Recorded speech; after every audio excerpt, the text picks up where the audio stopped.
Pinsala ng bagyong uwan sa sektor ng pangingisda sa Rehiyon 1, umabot na sa 732 million pesos, higit 5,000 na mangingisda apektado. Para sa detalye, narito si Idol Aaron Navelgas. 104.7 IFM Report!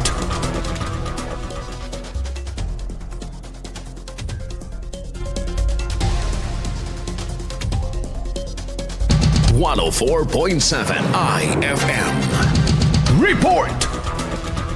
Umabot na sa 732 million pesos ang pinsala sa sektor ng pangingisda sa Region 1 dahil sa bagyong uwan. Batay sa pinakahuling ulat ng Bureau of Fisheries and Aquatic Resources, apektado ang 5,258 na mangingisda sa 4 na lalawigan ng rehiyon. Ang unang Pangasinan na may 2,819 na mangingisda ang naapektuhan, kasama ang 4,617 metric tons ng isda, 20 million piraso ng seafood at 464 na nasirang bangka. Sa La Union, Ilocos Sur at Ilocos Norte, apektado ang kabuang 3,029 na mangingisda na may pinagsamang pinsala sa isda at seafood na mahigit 500 metric tons at daang-daang bangkang nasira. Batay sa uri ng produkto, bangus ang may pinakamalaking pinsala sa 78%, sinundan ng hipon o sugpo sa 17.1% at tilapia sa 6.9%.